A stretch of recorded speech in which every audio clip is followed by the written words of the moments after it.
আজি সুধাকণ্ঠৰ ৯৬ সংখ্যক উপজা দিন।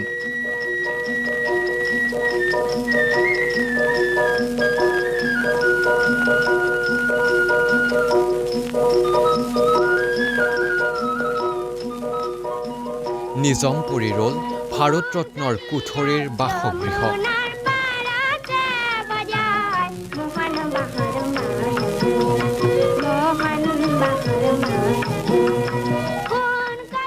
অখাৰ প্ৰতিপন্ন হ'ল চৰকাৰী ঘোষণা।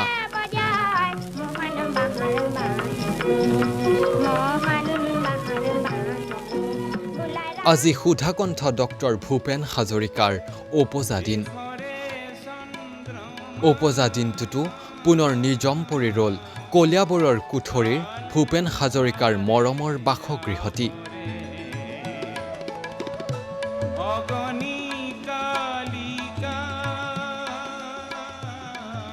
ডক্টৰ হাজৰিকাৰ বহু কালজয়ী গীতৰ সাক্ষী কুঠৰীৰ এই বাসগৃহটি হস্তান্তৰিত হৈছিল ফটিক নেওগ নামৰ এগৰাকী ব্যক্তিলৈ। ৮ বিঘা ৩ কঠা মাটিৰ ভিতৰত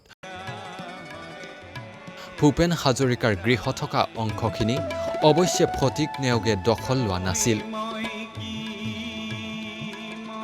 কুঠৰী তথা কলিয়াবৰীয়া ৰাইজে উলহ মালহেৰে উদযাপন কৰিছিল সুধাকণ্ঠৰ জন্মদিন আৰু মৃত্যু দিৱসটি। স্থানীয় বিধায়ক কেশৱ মহন্তই বাসগৃহটিৰ সন্মুখত স্থাপন কৰিছিল সুধাকণ্ঠৰ এটি আবক্ষীয় মূৰ্তি। পিছে এক আইনী মেৰপাছৰ বাবে বিগত বৰ্ষৰ পৰা ভূপেন হাজৰিকাৰ এই গৃহত দিৱস উদযাপন কৰাৰ পৰা বিৰত কৰা হ'ল ৰাইজক। এইবাৰো সুধাকণ্ঠৰ গুণমুগ্ধই এই স্থানত উদযাপন কৰিব নোৱাৰিলে জন্মদিনটো। ১৯৭৪ চনৰে পৰা এই বাসগৃহটি চোৱা চিতা কৰি থকা চুৰেণ নেওগে বিগত বৰ্ষৰ দৰে এইবাৰো সুধাকণ্ঠৰ জন্মদিনটো আবক্ষীয় মূৰ্তিত এগছি বন্তি প্ৰজ্বলন কৰি শ্ৰদ্ধাঞ্জলি জনায় বুলি জানিবলৈ দিছে।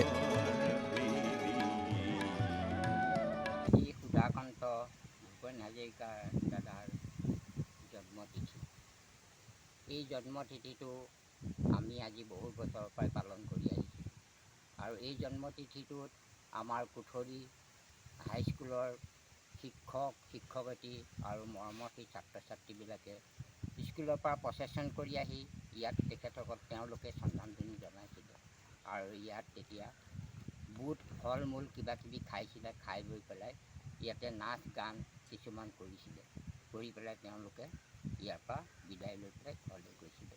আজি সেই ভূপেনদাৰ এই অতি মৰমৰ কাজিৰঙাৰ ঘৰখনত আজি জনশূন্য এই তিথি।